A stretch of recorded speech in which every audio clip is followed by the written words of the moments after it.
Elle a eu une récompense, la récompense, parce que c'était d'occuper le poste du ministère de la Santé. Est-ce que quand elle était au ministère de la Santé, son bilan fut reluisant? Non, c'est des questions qu'il faut se poser. Nous sommes en République, normalement. C'est des questions qu'il faut se poser. Est-ce que le bilan était reluisant?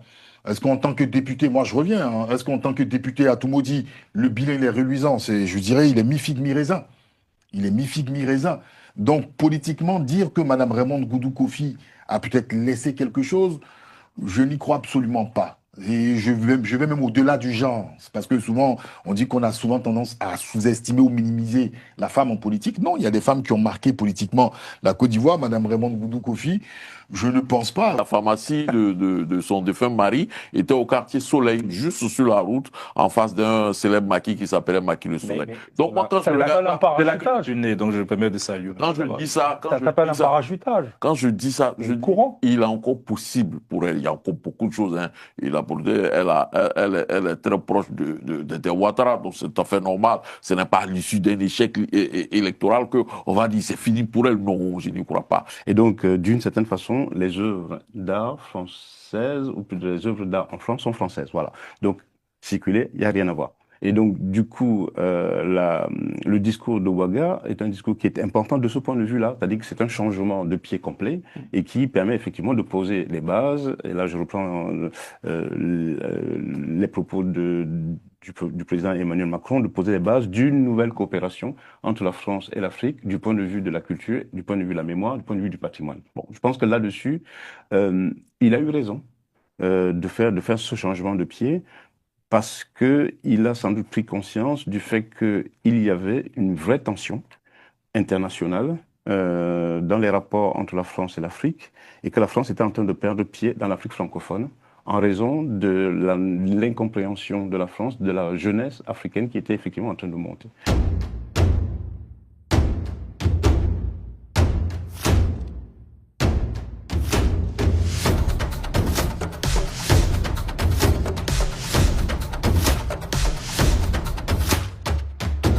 Bonsoir à tous, j'espère que vous avez passé un très beau week-end. Nous sommes très très heureux de vous retrouver en compagnie du président Jean-Paul Leroux. Bonsoir président. Bonsoir, Carlyle. Bonsoir Ensa. Bonsoir. Vous avez adopté un nouveau style. Moi, je dirais, comme le président Jean-Paul l'a dit, hein, c'est un style présidentiel en faisant un petit clin d'œil au président Macron. Mais bon, c'est lié un petit peu. En fait, ce matin, j'avais un petit bobo, mais bon, apparemment, ça se passe bien. Mais je vais garder quand même les lunettes. Hein. For sure. Au moins, ça me permettra de pouvoir affronter en face, voilà, mes différents amis. Après les aviateurs de Macron, on a les... Les quoi? Les barbouzes de Macron. Non, les aviateurs de Saint-Omblant. Voilà. Ok. Salut Norbert. Bonsoir, Carly. Et bonsoir Jean-Yves Duplex. Bonsoir Khalil, bonsoir à tous. Mais ça, ouvrons l'actualité avec ces résultats de l'élection des législatives partielles à Toumoudi où le PDC a fait tomber le RAGP selon les résultats de la CEI. Le député sortant, représentant du principal parti d'opposition, a recueilli 7182 voix. Président Jean-Paul Leroux, quels sont les grands enseignements de ce scrutin qui a mobilisé, je dirais, les états-majors des deux familles politiques? Oh, les enseignements qu'on pourrait en tirer, d'abord constater que le RHDP a perdu. Parce que on regarde la chose avec non, c'est que ça change rien au niveau de l'Assemblée. Oui, ça change rien, mais ces élections, je dirais, partielles avaient un haut caractère symbolique. Voilà, on a vu comment le RHDP a dépêché une armada de ministres pour soutenir Madame Goudou. On a vu aussi le PDCI déployer, voilà, ses cadres, sa direction. Il y a Apocalypse qui avait appelé à ce que tous les cadres du parti soient tout maudits pour battre campagne auprès de Hervé Ali. Pour moi, cette séquence a montré que véritablement le PDC, et je dis le PDC, le RHDP a perdu dans la valeur symbolique. Et pour moi, c'est ce que je regarde et j'ai envie de dire, quand on appelle on mobilise l'électorat, il est possible de battre le RHDP quand on mobilise l'électorat de façon massive. Même si le taux de participation 41,80%. dans les deux cas, pour ma part, n'est pas au top. Mais il faudra remarquer qu'à Toumoudi, en décembre, c'était de 30%, hein, donc il y a une légère remontée. Oui. Donc c'est possible. Nous avons encore une échéance à venir en 2028 pour les municipales. Donc il y a une possibilité que les différents partis d'opposition commencent petit à petit ce travail de mobilisation de leurs différents électorats. Voilà, s'inscrire sur la liste électorale, avoir les différents papiers pour s'inscrire sur la liste électorale. Bon, je pense que dès qu'on mobilise son électorat, dès qu'on mobilise les Ivoiriens pour le vote, c'est possible de battre le RHDP, puisqu'on a vu un indépendant qui a battu le RHDP à Douala, Massala. Massala, effectivement, et oui. le PDCI qui a battu C'est une RHDP. RHGP, hein, ça. Bon, écoutez, au-delà de... Je n'ai pas souhaité véritablement commenter. En off, j'ai échangé avec mon ami Jean-Yves. On a eu une assez longue tirade sur ce... Bon, je veux dire, je sais pas, bravo au PDCI RDA, mais pour moi, c'est pas quelque chose... Bon, je pense que c'est des challenges à caractère, je dirais, peut-être personnel. Personnel dans... Je veux dire que le PDCI, avait des défis à relever, hein, parce que ce scrutin-là a été l'objet de pas mal d'éléments assez symboliques. On a eu Monsieur Apocalypse, suite à une intervention à Toumoudi, qui a été remis à l'ordre, qui est sorti, qui a fait tout un cérémonial en passant par la cathédrale pour remercier le Seigneur pour les obsèques. Il est revenu en pleine grâce par la petite, voilà, par la petite porte. Ensuite, on a vu, hein, d'accord, ce qu'on disait partir, claquer la porte au groupe parlementaire, voilà, revenir. Bon, je pense que toutes ces élections-là, en fait, c'est la trame de toute une chronologie où on retrouve un PDCI qui a essayé à partir de cette élection, de colmater les brèches, de se ressouder. Au niveau de Madame Raymond Goudou, j'avais pas cette information, c'est Jean-Yves qui me faisait part hier qu'il y avait une ribambelle de ministres autour d'elle. Et effectivement, je suis allé vérifier. J'ai même vu M. Bakongo. Hein, merci Jean-Yves. Donc, tu avais raison. J'ai vu M. Bakongo, Mme Anne Ouloto. Donc, on va dire que on a le PDCI. On a même eu Guy Cahuet, hein, d'accord, aussi lors d'un dernier meeting. On va dire que le PDCI a su véritablement jouer, pronostiquer sur cette élection. C'est-à-dire au niveau de la famille politique du PDCI, tout cela. Donc, M. Ali Ali, et puis bon, c'était pour le bonheur aussi des militants, parce que les militants étaient inquiets par rapport à M. Tidiane Thiam, les différentes prises de parole qui faisaient un petit peu de partout. Donc, ils se sont dit, c'est notre élection, il faut qu'on prouve. Mais au niveau du RHDP, ce que je constate, c'est que le RHDP avait déjà le vent en poupe, hein, avec les dernières élections, les derniers résultats. Ils se sont dit, bon, on va aussi affronter le PDCI sur cela. Maintenant, est-ce que Mme Raymond Goudou Kofi, elle-même, au niveau de Toumoudi, faisait l'unanimité déjà? C'est pas le cas.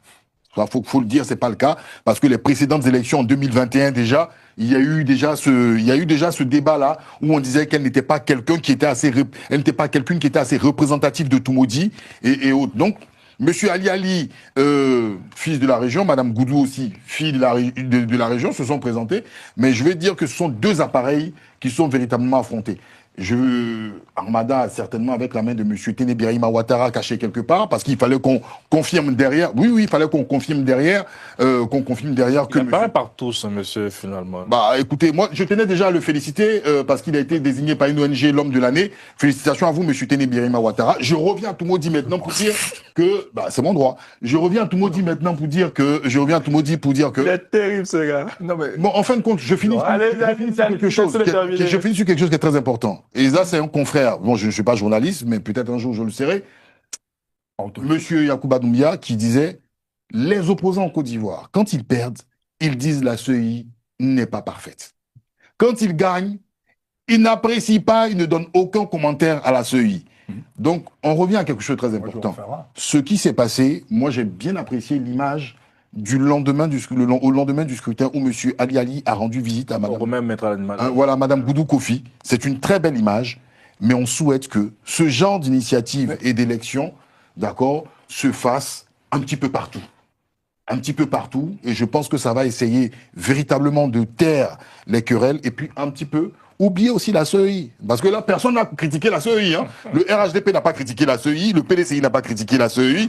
Donc, bon, je suis le seul à critiquer la CEI. Non, non. J'ai toujours en fait d'accord Il avec faudra noter sur la séquence où tu présentes Hervé Ali qui va rendre visite à Madame Boudou. Oui.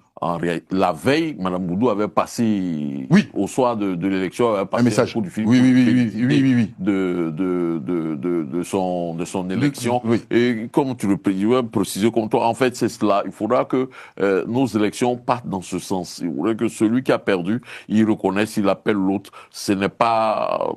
C'est vrai, c'est difficile de perdre une élection. On y a mis beaucoup d'argent pour la campagne, mais il faudrait que la Côte d'Ivoire... Beaucoup de marmites aussi. Hein. Voilà. Ah oui. Il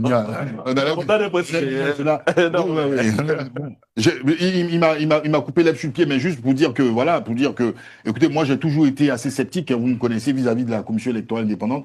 Ma grosse surprise, c'est qu'aucun des camps n'a été critique vis-à-vis de la CEI, donc la CEI apparemment aurait fait son job. Voilà.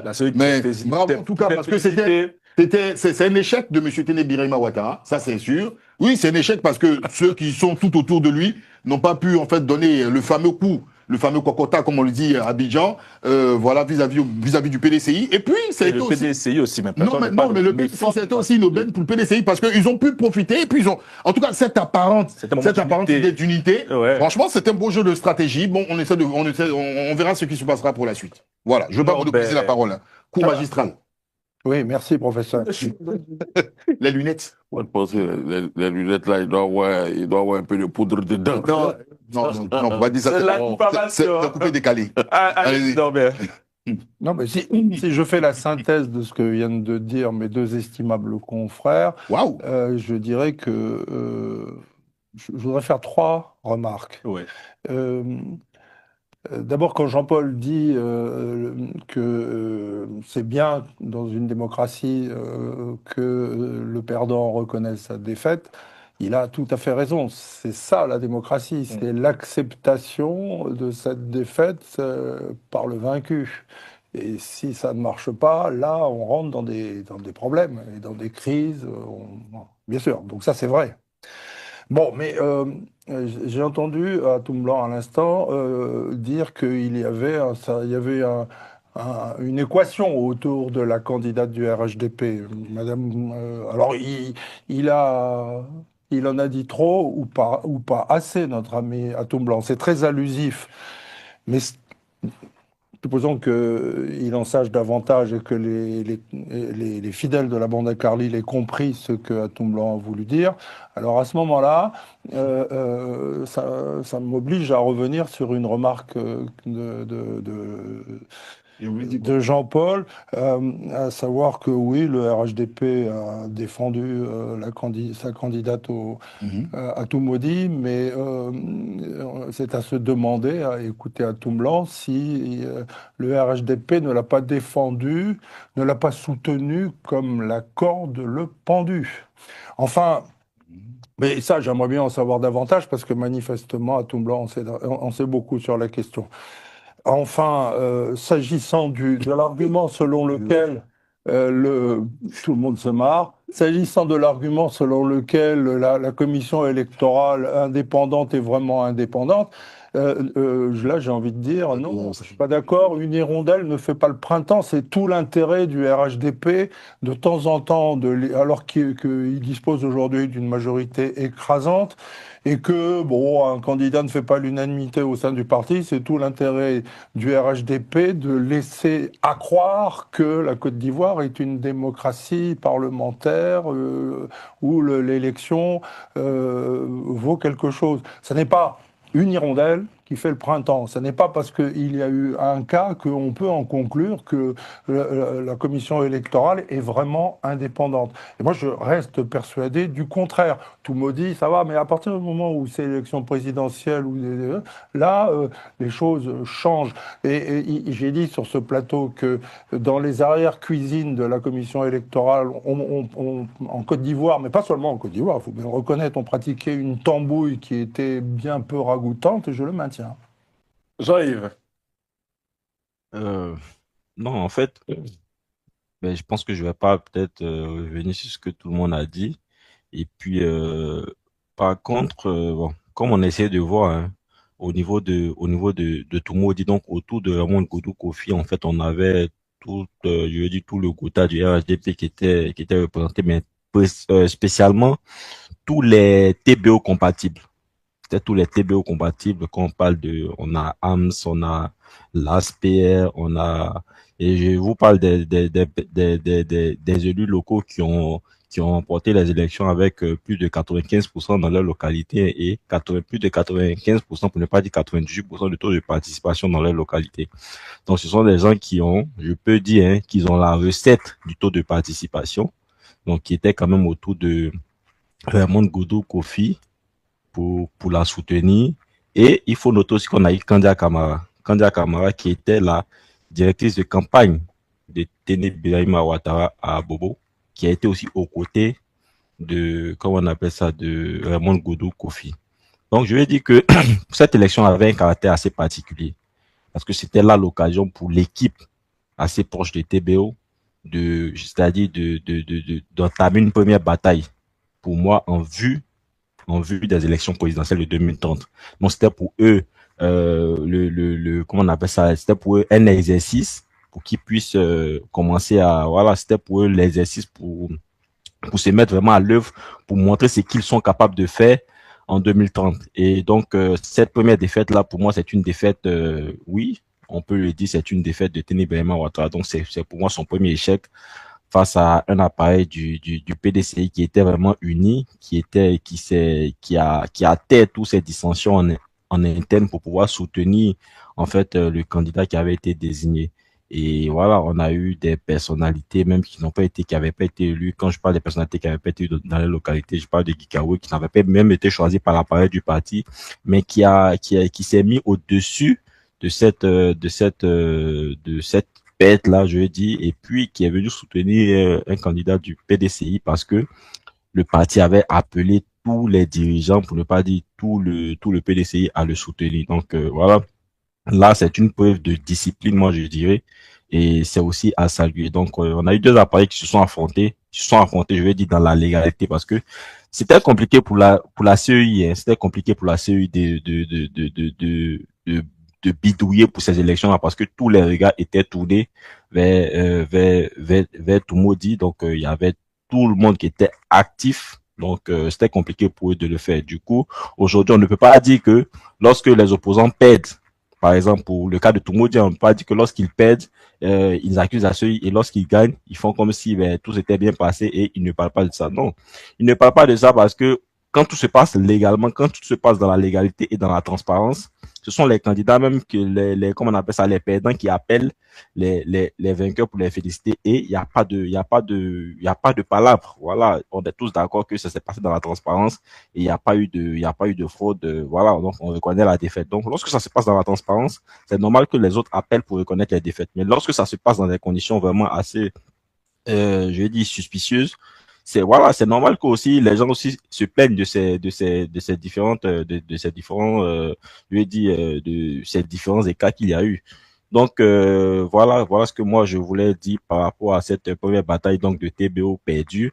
Et pour moi c'est un échec pour lui. Mais faudrait aussi qu'on dise effectivement c'était un bastion du PDCI, donc c'était un risque pour eux voilà de s'entourer, je vais dire de se lancer dans cette bataille là, pour ne pas dire bon, un risque. Quand je dis le risque, c'est-à-dire il envoie tous ces comme je le disais, ces TBO compatibles pour essayer d'avoir le siège. Voilà, donc c'était plus sur cet aspect là. Ils ne l'ont pas eu parce que voilà, en face ils ont eu un PDCI qui était unique, qui s'est vraiment soudé et puis qui a tête toutes ces dissensions en interne pour pouvoir soutenir le candidat. Vous avez quasiment, à défaut du président, je dirais, à envoyer la défaite au vice-premier ministre. Bon, je trouve ça assez cocasse quand même, hein, de désigner Ouais. M. Birahima. Bon, Le président qui a pris la parole pendant ce n'est pas forcément discutable. C'est vrai qu'aujourd'hui, l'appareil du RHDP, en tout cas dans son ensemble, sans soutenir Ténébrement Ouattara. Ça, on ne peut pas. Voilà, c'est un secret polichinelle.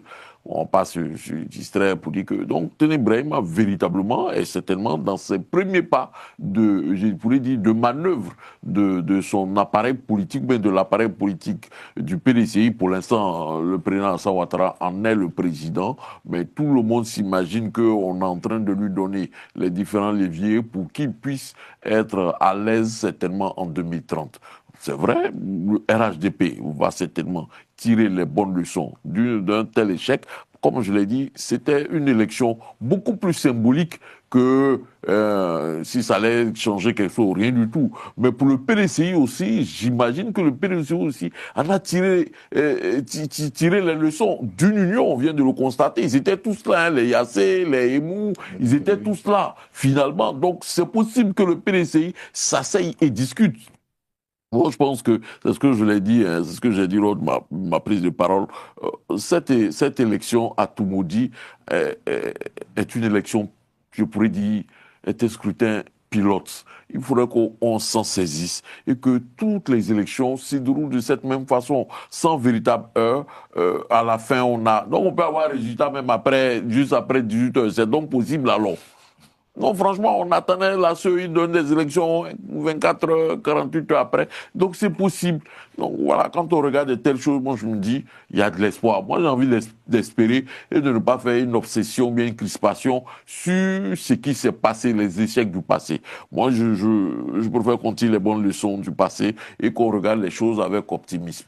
On peut parler quand même de Raymond Koudou, qui était candidat, donc adore du parti, c'est pas rien. Quel avenir politique pour elle après cet échec cuisant, il faut le dire, messieurs? Bon, écoutez. Ah, Bon, moi, Raymond Goudou Kofi, il faut qu'on soit clair. Hein, bon, Cador du parti, de quel parti? Du RHDP, c'est ça? Oui. D'accord. Vous savez minimiser son impact dans le sein du parti. Non, Raymond Goudou Kofi. Elle ne pèse rien politiquement à votre avis. Elle a eu occupé. Vous savez, Raymond Goudou Kofi, vous savez, en politique, il y a des phases où il y a des opportunités, des phases que l'on saisit. Tout à l'heure, je pense que c'était Jean-Yves qui parlait de Madame Candia Camara. Hein, elles ont tissé une amitié hein, suite à un débat en 2010. Un débat télévisé à la RTI où elles étaient en face de Madame Brogrébé Geneviève. Ouais. Voilà, je me souviens. Et donc, Madame Raymond Goudou était celle-là qui avait travaillé avant avec Madame Brogrébé, hein, qui était dans son cabinet, transfuge par la suite du PDCI ou RDR ou RHDP. Donc, elle a eu elle a eu une récompense, la récompense, parce que c'était d'occuper le poste du ministère de la Santé. Est-ce que quand elle était au ministère de la Santé, son bilan fut reluisant? Non, c'est des questions qu'il faut se poser. Nous sommes en République, normalement. C'est des questions qu'il faut se poser. Est-ce que le bilan était reluisant? Est-ce qu'en tant que député, moi je reviens, hein, est-ce qu'en tant que député à Toumoudi, le bilan il est reluisant? Je dirais, il est mi-figue, mi-raisin. Il est mi-figue, mi-raisin. Donc, politiquement, dire que Mme Raymond Goudou Kofi a peut-être laissé quelque chose, je n'y crois absolument pas. Et je vais même au-delà du genre. C'est parce que souvent, on dit qu'on a souvent tendance à sous-estimer ou minimiser la femme en politique. Non, il y a des femmes qui ont marqué politiquement la Côte d'Ivoire. Madame Raymond Goudou Kofi, je ne pense pas. Il faut véritablement être introduit politiquement pour savoir que c'est une dame voilà, qui a un parcours politique. Sinon, je ne vois pas véritablement un bilan. Après, elle a su saisir les opportunités. Elle fut là au bon moment. Elle a su quand est-ce qu'il fallait véritablement sortir, voilà, du jeu et peut-être se rapprocher du clan Ouattara. Donc voilà. Et puis bon, au-delà de cela, c'est un grand nom, hein, d'accord. C'est une famille. Pour ceux qui sont très introduits politiquement, ils savent que Madame Raymond Goudou est issue d'une très grande famille qui a marqué la vie politique en Côte d'Ivoire. Mais il faut être vraiment un introduit pour comprendre cela. Mais je n'ai pas véritablement, à ma connaissance, plus loin. Pardon? Aller plus loin. Ah non, non, mais si je vais plus loin, tout le monde sait que voilà, Madame Raymond Goudou est d'une grande famille. Et donc, je profite pour rendre hommage à Monsieur Clotaire Magloire Kofi, hein, qui a été, voilà, qui est l'un des premiers maîtres, hein, d'accord, de la GLCI, la Grande Loge de Côte d'Ivoire. Je profite pour saluer, voilà, la Grande Loge de Côte d'Ivoire. Et voilà. On salue la Grande Loge de Côte d'Ivoire. C'est audacieux. Ah bah voilà. À Toumblanc, on n'a pas oublié les francs-maçons, il faut le dire. Hein. Bon. Au passage, un grand mot. Je ne voulais pas parler de ce sujet-là. Non, mais il n'y a rien de tabou. Comme il y a eu affaire de Non, il n'y a rien de tabou. loge maçonnique. Non, mais il n'y a rien de tabou. Franchement, il faut arrêter. Non, Carly, je tiens à C'est pas le sujet de l'émission. Non, mais je vais dire aux téléspectateurs, pour moi, il n'y a rien de tabou. C'est pas, arrêtez de mettre des mystères. Des loges, il y en a partout. C'est Bon. plus Monsieur Clotaire Magloire Kofi, je dis, voilà, c'est un grand, c'est une personnalité ivoirienne. Et donc, je dis, pour ceux qui sont introduits, voilà, ils le savent. Et C'était qui Clotaire Magloire Kofi pour Madame Goudou? non, c'était un parent à Madame Raymond Goudou Kofi. Et aussi, c'est un fort symbole. Non, mais oui, effectivement, c'est un parent. Voilà, il n'y a pas de mal, il n'y a pas de mal. Mais je vais juste dire quelque chose aussi. C'est un symbole aussi, d'accord, de jonction entre, je dirais, les Dom-Tom et la Côte d'Ivoire. Parce qu'il faut savoir aussi que Madame Raymond Goudou est aussi originaire de la Guadeloupe. Et voilà, pour moi, tout cela, c'est des grands symboles, voilà, pour le peuple noir. Et voilà, donc, c'est une preuve qu'on peut réussir. Il y a plein de familles comme ça qu'on ignore. Mais je dis pas cela pour être véritablement méchant. Hein. Et puis, elle-même, elle le dit. Voilà, c'est pas tabou. En Afrique, on aime trop grossir les faits. Elle-même, elle a dit. Donc, c'est un très bon symbole d'intégration. Et puis là, toi seul, hein, tu as déroulé. Mais, bon, Norbert, je vais, Norbert, je m'excuse. Président, je m'excuse. Norbert, allez-y. J'arrête. Reprenez Non, votre fil. Bon, Carly, tu demandes à Toumblanc quel est l'avenir de Madame, l'avenir politique de Madame Raymond Goudou Kofi, et à Toumblanc te répond qu'elle a été le passé. Donc il veut pas te répondre sur l'avenir. Il n'a pas tort, parce que qui le sait? On n'a pas de boule de cristal, et on a compris que ça dépendait un peu aussi de l'avenir de la Côte d'Ivoire. Jean-Paul, à juste raison, souligne que peut-être M. Tene Birahima Ouattara est appelé à un avenir plus prospère.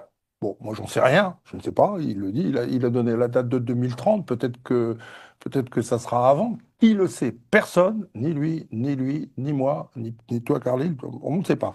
En tout cas, peut-être qu'effectivement, dans ce sillage-là, son avenir pourra être florissant ou pas. Bon, on verra. Mais si je peux me permettre, puisqu'on ne peut pas répondre à cette question, en revanche, on a sur l'établi, comme disent les francs-maçons, on a deux sujets, deux lièvres soulevés par Jean-Paul, à savoir du rififi potentiel au sein du RHDP et puis du rififi qu'on connaît au sein du PDCI. Et que l'occasion nous est donnée de reparler de ces rififi respectifs avec l'élection législative de Toumoudi.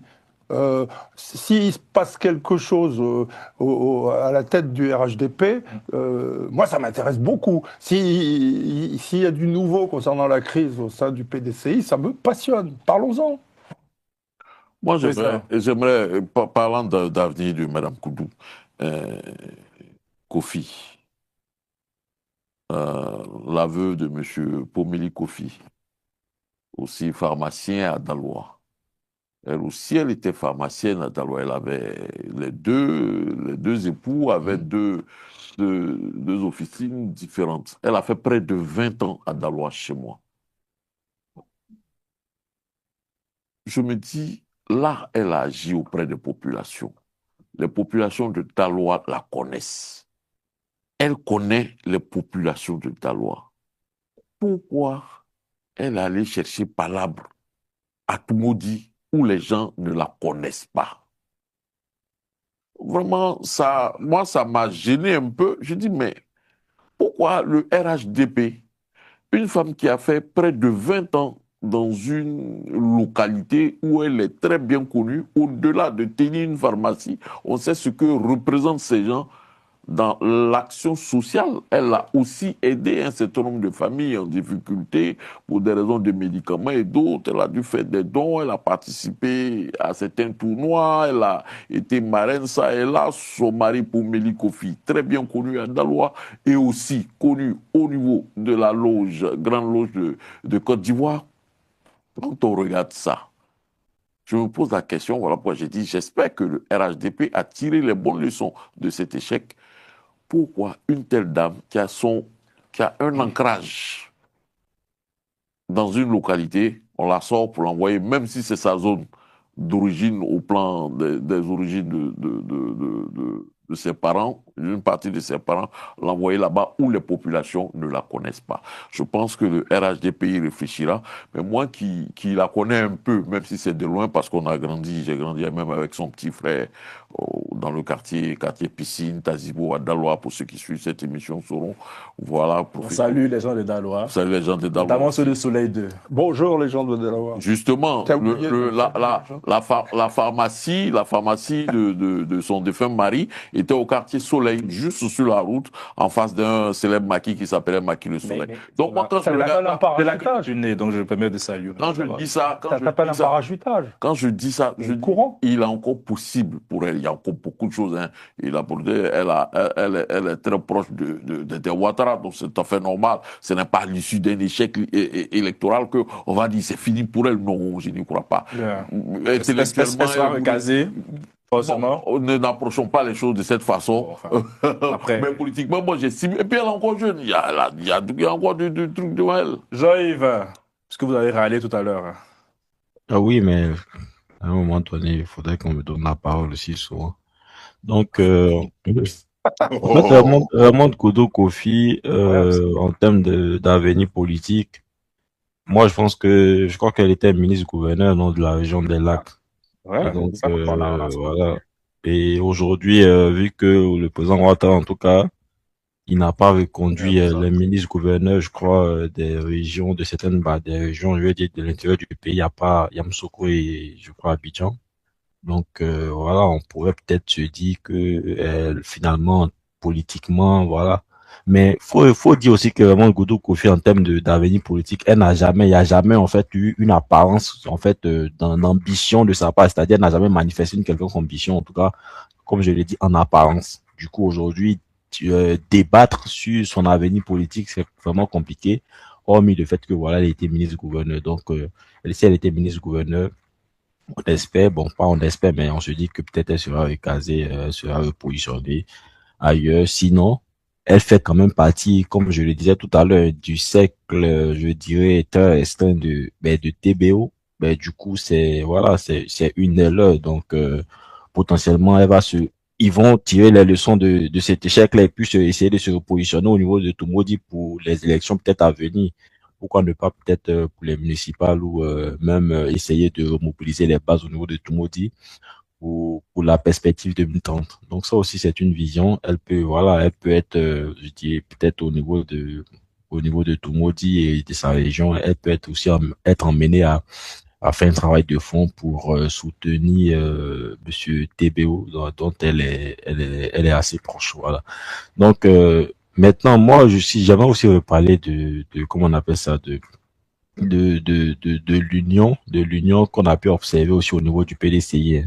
J'aimerais parler de ça parce que lorsqu'on regarde au niveau du PDCI quand même, après les élections, il y a eu quand même pas mal de publications au niveau de certains élus locaux, notamment Yassé qui a fait une publication pour en fait réitérer comment on appelle ça, les conditions, pour ne pas dire en fait l'atmosphère qu'il y a eu autour de cette élection-là, pour faire comprendre aux militants que lorsqu'il y a l'union, lorsque il y a la discipline, l'union et puis je veux dire l'écoute comment on appelle ça, des militants, sinon des cadres du parti, surtout le terrain. Lorsqu'il y a une présence sur le terrain, en ce moment-là, les choses se passent bien. Il a réitéré cela.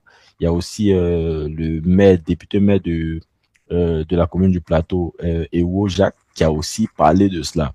Donc cela, est-ce que c'est pas aussi envoyer un message au président Thiam, ou bien il envoie un message, je veux dire, à tous les cadres du PDCI. Donc moi, c'est une question que je me suis posée. Et à cette question-là, j'aimerais aussi profiter pour répondre, parce que comme j'ai vu, il y a certains qui disaient comme ça que oui, c'est au président Thiam, c'est un tacle auprès du genre au président Thiam. Je ne suis pas tout à fait d'accord avec cette façon je veux dire, de voir les choses là, parce que le président Thiam, aujourd'hui, il est président du parti, il est président du PDCI, tout comme le président Ouattara est président du RHDP. Mais le président Ouattara n'est pas sur le terrain. Voilà, c'est son état-major qui est sur le terrain. Aujourd'hui, Téné Berima, qui est pressenti pour les élections, n'est pas sur le terrain. C'est son état-major qui est sur le terrain. Donc, lorsqu'il y a un président de parti qui qui est désigné. Normalement, c'est l'état-major qui doit aller sur le terrain pour aller, je veux dire, aller au fin fond aller au contact des Ivoiriens, je veux dire, pour essayer de remobiliser les bases. Donc, ce message-là, pour moi, il n'est pas adressé directement au président Thiam, mais il est adressé plutôt aux cadres du parti qui doivent aujourd'hui se retrousser les manches pour essayer de mieux aborder comment on appelle ça, les élections à venir. Voilà, donc c'est à eux-mêmes que ce message est adressé. Et aussi, il faudrait qu'ils aient aussi le triomphe modeste. Quand je m'adresse au PDC, il faudrait qu'ils aient le triomphe modeste parce que lorsqu'on regarde le taux de participation dans une localité qui est une localité qui leur appartient et on est à 40%, il faut se poser quand même des questions. Il faut se poser les bonnes questions. Voilà, il faut se poser les bonnes questions. Donc, il y a un travail aussi de fond qui est fait, qui doit être fait. C'est vrai qu'ils ont remporté les élections dans cette localité-là, mais il faudrait qu'ils se posent aussi les bonnes questions pour se dire pourquoi, malgré toute cette mobilisation-là, c'est seulement 40% qu'ils ont pu d'un électorat qui est normalement acquis à leur cause. Donc, il faudrait qu'ils se posent les bonnes questions. Et aussi, ça a aussi remis aussi le débat, comme je le disais dans ma première prise de parole, ça a aussi remis le débat de la CEI sur la table. C'est-à-dire, par exemple, dans une localité, et ça, j'ai vu un post ce matin de Vincent Tobi qui illustrait, mais très bien, quoi. Voilà, dans une localité où on a eu tous les partis, bon, à l'exception du PPACI, sinon tous les grands partis d'opposition qui se sont mobilisés, qui ont déployé leur artillerie lourde pour cette élection-là. Malgré cela, on a été à seulement 40%. Surtout qu'on a eu la participation des personnalités, des élus locaux qui ont, dans leur localité, ont fait des taux de participation vraiment extraordinaires. Donc, pour moi, ils avaient la recette pour essayer aussi de transférer cette recette au niveau de Toumoudi pour qu'on ait aussi des taux de participation assez significatifs, mais malheureusement, ça n'a pas été le cas. Donc, est-ce que la CEI a failli dans certaines localités quant à la transparence des élections dans ces localités-là? Donc, la CEI aussi doit se poser les bonnes questions, voilà, pour l'avenir. Merci Jean-Yves Norbert pour t'amener ce sujet. Oui, une remarque et une question que je me pose. Jean-Yves a déjà beaucoup dit sur le sujet et il a bien fait. Il fallait vraiment mettre les pieds dans le plat du PDCI à l'occasion de cette élection de Toumoudi. La remarque, c'est effectivement Jean-Marc Yassé, maire de Cocody, a parlé député maire de Cocody, a parlé d'unité. Il a écrit une lettre qui a été publiée. Mais il y a un grand absent dans sa lettre. Il n'a pas mentionné le nom du président du parti. Je ne pense pas que ça soit un oubli. Ça fait 2 fois d'ailleurs que Jean-Marc Yassé s'exprime par écrit. Un oubli. Et donc, je ne pense pas. Là, 2 lettres, pas une seule fois la mention du président Thiam. Attends, je n'ai pas terminé. Si tu m'autorises. Si tu m'autorises. Donc, je souligne, c'est une remarque que je fais une remarque, et je souligne que Jean-Marc Yassé a oublié comment s'appelait le président de son parti. Et puis, la question que je me pose, c'est... que va faire à présent le député Hervé Aliali? Va-t-il siéger dans le groupe PDCI à l'Assemblée nationale ou pas? Donc là, on va bientôt le savoir. Et il va bien falloir sortir du bois.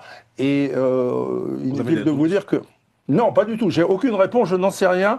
Mais la réponse à cette question me semble capitale pour évoquer ou illustrer cette crise au sein du PDCI. Il faut le dire clairement. Juste 30 secondes moi pour dire, en fait, la réflexion de Jean-Yves me permet de dire qu'en réalité, peut-être que c'est l'unité est possible ou l'union est possible au sein du PDCI sans Tidjane Thiam.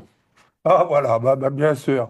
Non, mais c'est exactement ça le problème. No comment, moi. No comment. Bon, no comment. On va passer à Et je voulais aussi répondre à la présidente. Quand le président a dit pourquoi ils vont citer le... Pourquoi ils vont citer le nom de Tidjane Thiam dans le truc, dans la lettre là? C'est la raison pour laquelle le RHDP cite le nom de... Tous les cadres citent le nom de Ouattara, du président Ouattara dans tous leurs communiqués là. Pour cette même raison là qu'eux aussi ils doivent citer le nom de Thiam dans tous leurs communiqués pour montrer cette solidarité au président. C'est comme ça. Bon, voilà. C'est bon? Mais voyons Jean-Yves. Jean-Yves, quelle est cette réponse? Bon, Jean-Yves oublie que le RHDP est au pouvoir, que Alassane Ouattara est au pouvoir. C'est le président, c'est lui qui signe les différents décrets de nomination. Faut pas le signer, tu vas voir dedans. Sur cette menace, nous passons. Second sujet, on accueille monsieur le professeur Romuald Fonkoa, si j'ai bien prononcé. Pourquoi? Bonsoir, merci d'avoir répondu à notre invitation. Vous êtes professeur de littérature francophone à la Sorbonne et spécialiste de la restitution des œuvres d'art, et ça tombe bien. Ça, on parlera avec vous de la restitution du tambour parleur. Spécialiste des restitutions, pas vraiment, mais bon. Ça fait le Norvège qui nous a donné ça en information. Bon, on s'est Le fait. professeur est modeste, mais il connaît très Bon. très bien le sujet, je vous le garantis. On essaie de vous donner votre place, en tout cas ici. Bienvenue dans la bande. Je vous en prie.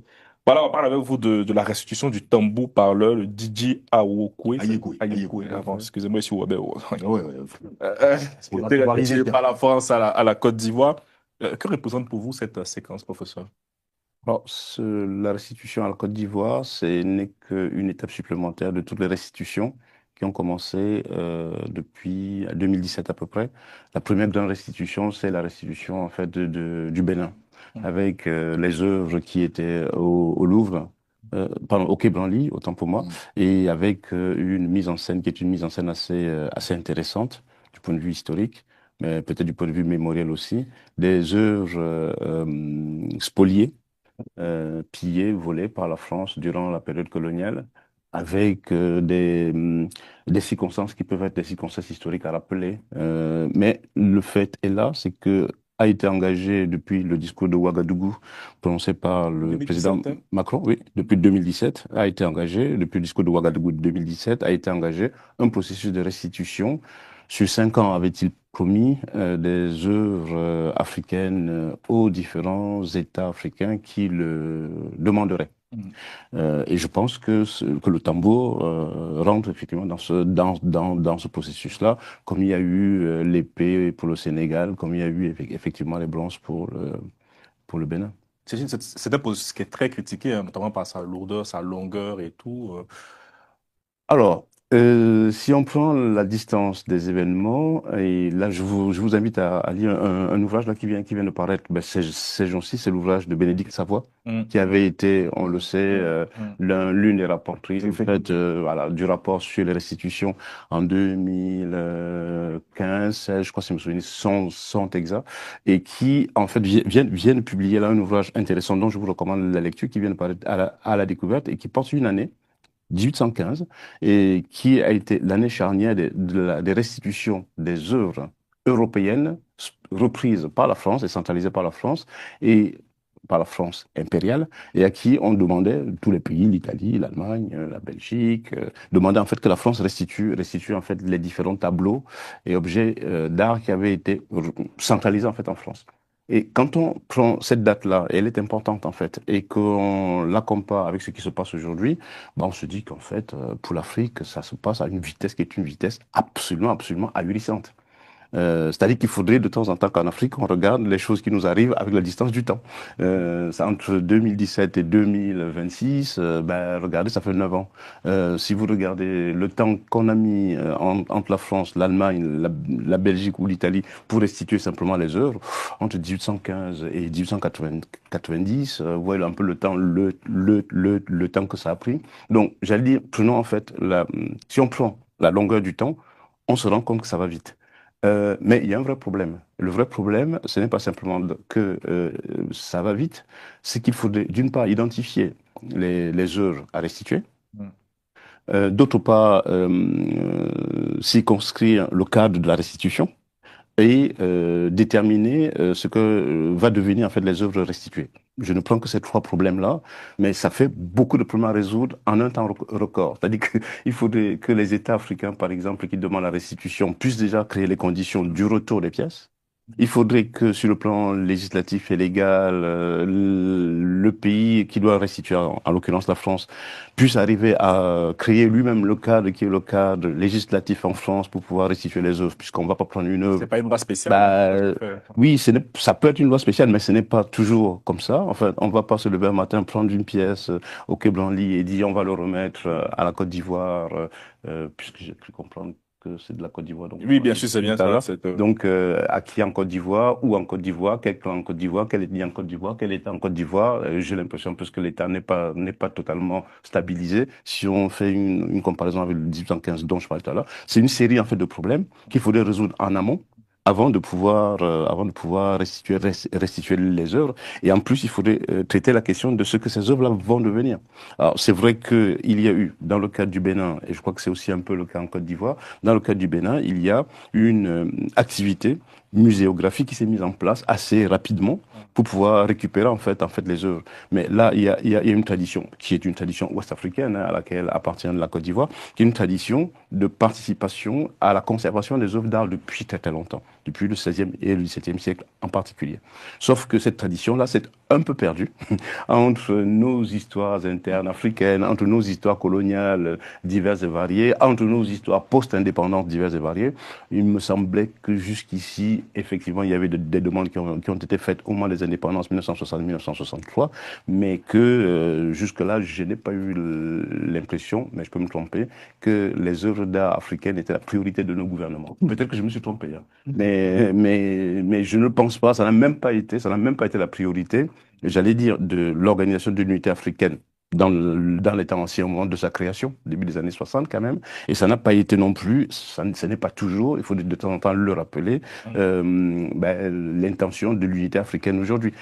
Pour des raisons qui sont des raisons évidentes. C'est-à-dire qu'en gros, on peut toujours expliquer que les cultures africaines ont mis un certain temps à pouvoir accepter l'idée d'une unité culturelle africaine. Et il faudrait attendre le congrès, le Festival des Arts Nègres de 1966 pour pouvoir en fait voir émerger cette idée. Et en ce sens, la présence africaine a été une des contributrices à cette idée d'une unité qui est une unité culturelle africaine. Maintenant, il faudrait que cette unité-là se déploie un peu dans les différentes politiques, qui sont les politiques culturelles africaines. Et cela ne va pas toujours de soi, pour des raisons qui sont des raisons évidentes. Hein, donc voilà. Jean-Paul Leroux. Non. Pour moi, la question des restitutions, au début, pour moi, c'était quelque chose de loin. Et un jour, je crois que c'était en novembre 2022, lorsqu'une délégation je pourrais dire, de chefs traditionnels Atchan et Brié arrive en France pour démagnétiser ou désacraliser le Didier Ayokwe. C'est ce jour-là que moi, je découvre l'histoire de ce tambour parleur qu'il fallait désacraliser, c'est-à-dire, en sortie, il fallait faire des rites pour que les entités qui habitaient ce tambour, ils le récupèrent, ils récupèrent ces entités, ils retournent avec ça à Abidjan. C'est en ce moment que, d'une certaine façon, je commence à faire des réflexions. Mais qu'est-ce qui s'est passé? C'est en ce moment que je me rends compte. Davantage, hein, je me suis rendu compte que la colonisation n'a pas été un événement heureux pour les Africains. Ah, c'est seulement ça. Ça a été très douloureux. Je me rends compte qu'au-delà des crimes de sang qui ont été commis par le colon, il y a aussi et surtout ce crime mémoriel. On pense que, comme c'est quasi immatériel, on ne le sent pas, qu'on pense que c'est passé comme ça, simplement crème. Mais en réalité, c'est ça le vrai drame de l'Afrique. On a volé à l'Afrique une bonne partie de sa mémoire, qu'elle soit culturelle et qu'elle soit cultuelle. Parce que, en l'exemple, moi j'ai fait des reportages surtout sur le marché des arts primitifs à Bruxelles, qui est un marché le plus important en Europe. C'était des vrais moments difficiles pour moi. Où je voyais, vous allez voir, nos masques, nos statues. Une fois, j'ai failli faire un malaise quand j'ai vu une partie de la statuaire Lobby dans une exposition d'un collectionneur privé. J'ai posé la question de quand est-ce que vous rendez cela, cette collection-là, au peuple Lobby? Pour moi, tout de suite, on m'a un peu raboulé. Non, les lobbies ils sont essentiellement au Burkina et un peu en Côte d'Ivoire et un peu pour me dire, c'est pas ton affaire, toi, d'Ivoirien. Mais au-delà des collections, je dirais, nationales comme celle de la France, il y a des collectionneurs privés. On ne sait pas dans quelles circonstances ils obtiennent ces œuvres-là. Quelquefois, il y a des gens même qui prennent eux-mêmes leur statut de truc et puis viennent vendre aux gens, c'est possible. Mais il y a certaines qui ont été obtenues dans des conditions peu orthodoxes. Maintenant, quand on en arrive là, on rend le Djidji Ayokwe, le peuple Atcha en train de... Le professeur l'a dit avec beaucoup de précision et de justesse. En fait, il faut identifier les œuvres, savoir à qui on donne et savoir dans quelles conditions ça va. Si c'est pour aller déposer ça quelque part dans la poussière et tout, mais cette œuvre-là sera au centre, aujourd'hui en Abidjan, en Côte d'Ivoire, au centre, au cœur du musée des civilisations de Côte d'Ivoire et autour vont graviter toutes les autres œuvres. Aujourd'hui, c'est la Côte d'Ivoire, peut-être même l'Afrique, est en train de reconstituer son histoire mémorielle. Et ça, c'est important. Ce n'est pas, on n'exhume pas ce passé-là pour entrer dans une logique de revanche, mais cette exhumation de ce passé est super important pour que les civilisations se parlent à nouveau dans un moment, dans un temps calme. Et j'aimerais profiter ici, moi qui ai suivi cette affaire depuis 2022, pour saluer ce dialogue qu'il y a eu entre deux chefs d'État, le président Hassan Ouattara et le président Emmanuel Macron. C'est parce qu'ils se sont parlé calmement. Ça ne s'est pas fait dans la brutalité. Ça ne s'est pas fait dans l'invective. Qu'aujourd'hui, la Côte d'Ivoire, et ce n'est que le début d'un processus. Et moi, au-delà de ça, je salue ça et j'ai bien envie de dire. Et puis, je me rappelais que pendant que nous sommes en train d'analyser cette émission, à la mi-journée, tout à l'heure, à 11h, il y a eu une cérémonie de libation pour permettre à ce tambour-là d'être mis en caisse et ramené en Côte d'Ivoire. C'est quand même 300 kilos taillés dans un bois. 400 kilos, effectivement. Voilà. De peu de 4 mètres de long, Norbert. Oui, j'aimerais faire une remarque sur ce que vient de dire Jean-Paul Aureau. Et puis, si tu m'y autorises, Carly, poser une question au professeur à ce sujet.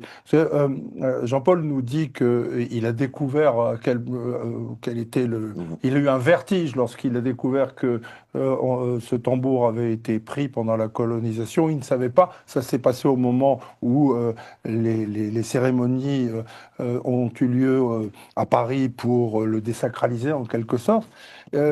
Il a découvert à ce moment-là, et pourtant Jean-Paul Aureau est un observateur de la vie politique et africaine en général. Les attaques personnelles commencent. Les attaques on va rester sur le fond. Les attaques personnelles commencent. Pas du tout. On ne peut pas arrêter ça. Pas du tout. On va promettre ce plateau, ça va pas du tout. Je suis en train de dire que... Norbert, restez sur le fond. Allez. Bien sûr, je suis au contraire en train de boire tes paroles, mon cher. Et du coup, ça me conduit... Je pense que ta remarque est tout à fait fondée et juste.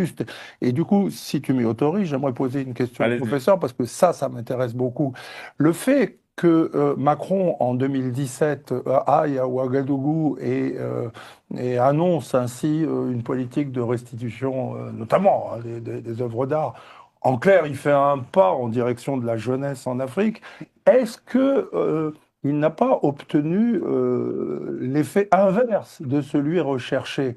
Est-ce que, en agissant ainsi, il n'a pas soulevé un passé douloureux qu'une bonne partie des Africains, y compris les plus éclairés, avaient un peu oublié ou perdu de vue? Professeur, est-ce que cette politique de Macron ne se solde-t-elle, cette politique voulue par Macron avec les œuvres d'art africaines ne se solde-t-elle pas aujourd'hui par un échec, selon vous?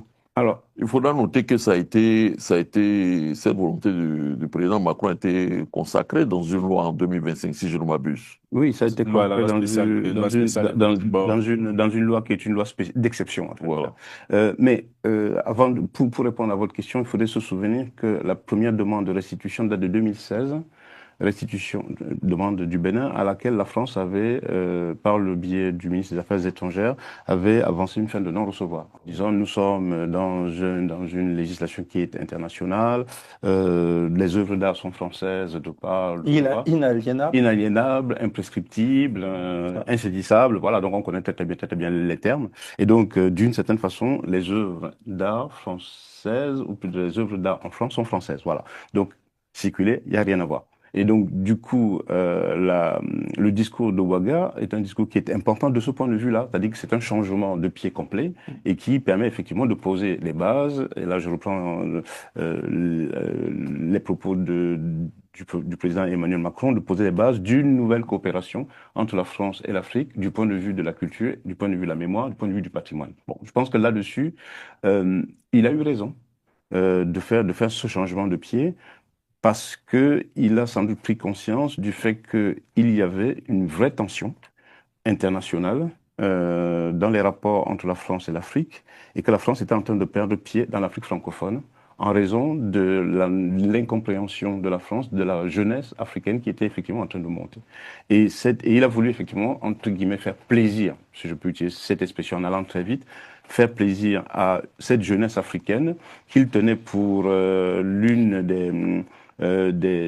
des maillons des rapports qu'il voulait fonder, des rapports nouveaux qu'il voulait fonder avec l'Afrique, après la France-Afrique, après tous les discours que l'on connaît très bien sur la présence hypocrite de la France en Afrique, les exploitations économiques, les différents acteurs économiques français qui en fait ont sévi en Afrique. Je ne vais pas citer de nom ici, mais vous les connaissez tous très bien. Et donc du coup, il voulait mettre en place une nouvelle politique. Alors, est-ce que c'est un échec? Je n'utiliserai pas le mot échec. Je dirais simplement que il a été dépassé par son propre projet et qu'en fait, tout comme la mise en place de la révision de la mémoire historique avec l'Algérie, tout comme la mise en place de la révision de l'histoire de la France avec le Cameroun, enfin toutes ces réflexions mémorielles sont des réflexions qu'il faudrait manipuler avec beaucoup de précaution parce que cela suscite presque toujours des étincelles là où on ne s'y attend pas du tout. Et on le voit très bien avec le Rwanda. Je pourrais en parler, mais on n'en a pas le temps ici. Mais on le voit très bien avec les tensions qui existent entre les États européens face aux États africains contemporains. Et que l'Italie, par exemple, aujourd'hui, tire mieux, en fait, j'ai dit son épingle du jeu. Et la Belgique tire, bah oui, que la France, par exemple. Et ce qui m'amuse sur ce sujet-là, c'est toujours de voir comment les discours politiques en France, aujourd'hui, sont des discours qui vont à l'encontre de la pratique politique de la France. Et ces deux attitudes-là sont toujours assez intéressantes à voir en tant qu'observateur de l'extérieur. Et je crois qu'il n'y a pas du tout un échec. Il y a au contraire un débordement qui est très, très intéressant de mon point de vue, parce que c'est un débordement qui permet justement à la France, d'une part, de reconfigurer sa propre mémoire par rapport à l'histoire coloniale, c'est-à-dire de cesser en fait les moyens qui conduisent à nier la colonisation, les effets délétères de la colonisation et ne retenir que les effets positifs de la colonisation. Non, c'est une vraie remise en cause assez heureuse de l'histoire de France telle qu'elle s'est constituée depuis au moins 3, 4, 5 siècles.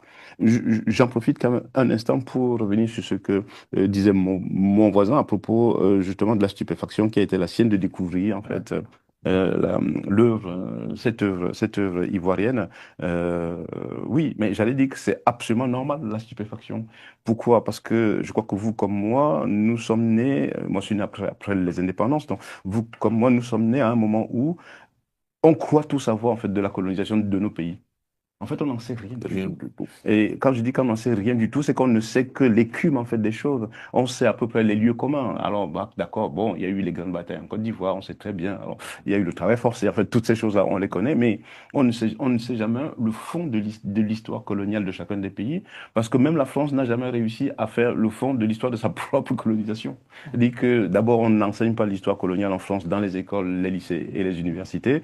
C'est à peine si on les met, bien sûr, n'est-ce pas, au programme, on le sait aujourd'hui. Et quand bien même il faudrait le faire, ça pose des problèmes, qui sont des problèmes, j'allais dire, techniques, sont des problèmes scientifiques réels. Et que si vous prenez par exemple l'histoire de la Côte d'Ivoire, pour ne prendre que cette petite histoire-là, il faudrait, pour entrer dans le détail de l'histoire de la Côte d'Ivoire, s'intéresser par exemple aux compagnies concessionnaires qui existent à Bordeaux, dont on ne parle jamais, à la petite entreprise qui se trouve à Nantes, dont on ne parle jamais, et qui a peut-être des implications comme ça qui sont beaucoup plus grandes dans tel ou tel village de Côte d'Ivoire, dans tel ou tel village de l'Afrique de l'Ouest. Et donc, du coup, pour en revenir bien sûr n'est-ce pas, aux œuvres d'art, il y a effectivement cette stupéfaction, mais la stupéfaction vient du fait, et c'est peut-être même le paradoxe du domaine de l'art, c'est que il y a une colonisation, il y a une spoliation, mais attention, la colonisation et la spoliation dans le domaine de l'art vient de la fascination que l'Europe et les Européens ont eue pour l'art africain. C'est-à-dire quelque chose qui, c'est le grand paradoxe, c'est qu'à la fin du 19e siècle, mais toute l'Europe, et j'allais même dire toute l'Europe et l'Amérique, mais bruissent en quelque sorte de l'art africain. Donc chacun veut avoir, sa statue africaine, sa statue malgache, sa statue ivoirienne, sa statue malienne, sa statue guinéenne, et que, y compris dans le domaine que je connais un peu, qui est le domaine de la littérature, on voit très bien que les grands poètes français des années 20, Apollinaire pour ne pas le citer, dans ses écrits dit « je rentre chez moi, dormir avec mes fétiches du Congo et de Guinée ». Enfin, je veux dire qu'en gros, il les a quand même chez lui. Il veut les garder. Et c'est une propriété, y compris dans des... Khalil, tu vas faire un passionné. Ah, c'est ce que j'aurais marqué. C'est très... On va pas le dire. Non, je l'en remercie, professeur. Non, on va donner la parole à Edson et peut-être qu'il va terminer rapidement. Moi, bon, j'aurais bien voulu, en fait, franchement, vraiment débattre sur ce sujet parce que moi, c'est un sujet qui m'intéresse depuis fort longtemps, avant même 2022. Hein. Parce que moi, le Djidji Ayeko, personnellement, en fait, c'est le dromologue, en fait, le professeur Nyangourambwa. Absolument. Voilà, effectivement, qui avait effectivement fait une étude là-dessus. Exact. Il a même fait une œuvre, en fait, qui est sortie dans les années 70. Tout à fait. Donc, à ce sujet-là. Et quand il présentait, en fait, parce qu'il est venu ici... c'est le père de la dromologie. Oui, le père de la dromologie, en fait, quand il est venu ici, en fait, en préparant même d'abord sa soutenance, il s'est rendu, en fait, d'accord dans le monde Hatchan, dans le pays Hatchan, c'est-à-dire dans tout ce qui concerne Abidjan et tout cela. Et c'est lui qui a présenté les photos, parce que les gens, en fait, les gens ne connaissaient pas les Hatchans, certains Hatchans ne connaissaient pas. Mais les anciens, quand ils ont vu les photos, limite, ils ont failli, en fait, d'accord, l'agresser. Parce que c'est une œuvre, en fait, qui leur a été, en fait, volée. Et donc, dans son livre, il a retranscrit cela. Moi, il y a quelque chose qui me gêne personnellement. Quand on parle d'œuvres d'art, pour moi, ce ne sont pas des œuvres d'art. Ce n'est pas une œuvre d'art. Chez nous, ce n'est pas une œuvre d'art. Peut-être dans le paradigme et dans le visuel, d'accord, de l'occidental, c'est une œuvre d'art. Parce que tout ce qui a été mis en place, ces œuvres-là, avec des fonctions très précises. Le Djidji Ayeko est un tambour militaire et est un tambour aussi du rassemblement du peuple Hatchan. D'accord ? Le gouverneur de l'époque, avant que ce tambour-là ne vienne en France, était à Bingerville, chez le gouverneur de l'époque. La photo authentique du Djidji Ayeko, vous voyez la photo où il y a le fils du gouverneur qui est sur qui est assis dessus. Voilà, qui est assis dessus. Moi, il y a quelque chose qui me gêne personnellement, mais en même temps qui évolue avec notre époque. C'est-à-dire, est-ce que véritablement ces choses-là intéressent nos gouvernements? Ce qu'il a dit tout à l'heure, ça c'est une question essentielle. Et quand on parle d'une jeunesse africaine qui se révolterait par rapport à cela, est-ce que les jeunes Africains véritablement s'intéressent? Je vais vous dire pourquoi. Parce que c'est un truc qui est très, très important. Quel est le point de destination de ces œuvres qu'on restitue aussi? Est-ce que ces œuvres-là doivent obligatoirement retourner dans des musées? C'est ça. Où veux-tu les mettre? Chez eux. Parce que déjà la première des choses... C'est pas une œuvre d'art, parce que le peuple Hatchan a réclamé à Houphouët-Boigny. Il y a eu des réclamations du peuple Hatchan vis-à-vis d'Houphouët-Boigny. Houphouët-Boigny a balayé du revers de la main. Ces peuples ont réclamé, d'accord, leur tambour, et que leurs tambours reviennent, d'accord, à leur place initiale. Il y a 3951 œuvres, d'accord, ivoiriennes au musée du Quai Branly. Et la Côte d'Ivoire, en 2021, si je m'abuse, en novembre 2021, le gouvernement ivoirien a demandé la restitution de 148 œuvres, d'accord, à l'État français dans ce sujet. Mais je vais dire, moi je suis issu par exemple du peuple Gouro. Chez nous, on réclame, il y a des œuvres qu'on réclame aujourd'hui. On ne veut pas les mettre dans les musées. On veut qu'ils reviennent chez nous, parce qu'ils font partie de notre écosystème, de notre paradigme. Et en ce qui concerne l'entretien, c'est une question qui est très intéressante, l'entretien. Bien évidemment, vous croyez que les œuvres, on a besoin en fait de spécialistes qui viennent, je sais pas, des États-Unis ou de quelque part pour entretenir nos œuvres. Nous avons en fait des pigments, nous avons des éléments que nous mettons sur nos œuvres. On sait comment les entretenir. Sur la question de 2022, en ce qui concerne la désacralisation, moi je me suis posé des questions parce qu'aujourd'hui il y a un sujet qui fait débat en Côte d'Ivoire. En ce qui concerne d'accord la forme originelle du Djidji Ayeko et ce qu'on nous représente là maintenant. Et il y a eu des débats. Il y a des gens qui ont dit, moi j'ai vu les photos. C'est pas la bonne forme à votre avis? Non, mais la forme, elle a changé. C'est même pas un débat. La queue, certains éléments. Mais c'est même pas ça. Parce que, je vais aller sur un détail qui est très important. J'ai vu les photos, d'accord, de la restructuration du Djidji Ayeko. Parce qu'on avait dit qu'avec avec le temps, le bois s'use et ces éléments-là, mais les personnes qui ont restructuré, parce qu'il y a eu la désacralisation en 2022, de telle sorte que les entités ne soient pas sur le tambour pour qu'on puisse manipuler le tambour, mais c'est même pas ça. Pour restituer, en fait, d'accord, le Djidji Ayekwe, je suis désolé, c'est pas des spécialistes en masque ou autres qui doivent le faire ici. Normalement, ce sont des gens qui sont là-bas, parce que ce sont des connaissances qu'on transmet. Aujourd'hui, avec le professeur dit il a dit quelque chose de très intéressant. Aujourd'hui, malheureusement, on ne transmet plus le savoir dans ces choses-là. Mais il faut savoir, est-ce qu'on a posé la question à des Hatchans? Est-ce qu'ils n'avaient pas, en fait, d'accord, la connaissance par rapport, d'accord, pour apporter leur contribution pour la restructuration, d'accord, du Djidji Ayekwe? Ce sont des questions qui sont très importantes. Moi, je pense que si la démarche française, aujourd'hui, elle est salutaire, mais il faut qu'ils aillent jusqu'au bout. Dans un contexte historique, quand vous prenez mon bien, si vous voulez avoir la bonne foi de me le restituer, véritablement, vous discutez avec moi sur l'origine du bien.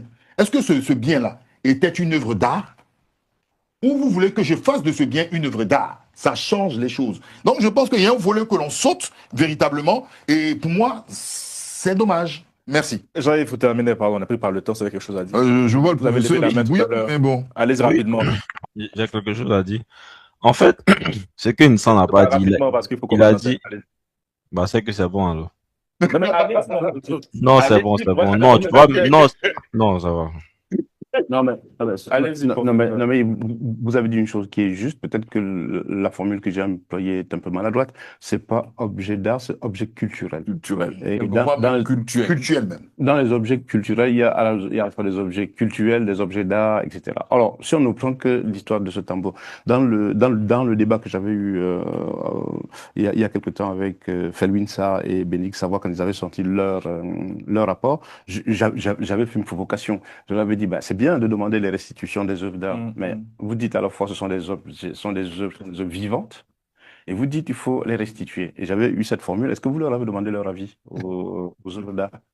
Et j'avais ajouté, je ne fais pas la boutade par hasard. Moi, je viens d'une région et je descends d'une chefferie, donc je peux tout dire maintenant. Comme ça, vous allez comprendre pourquoi ça m'était des soucis.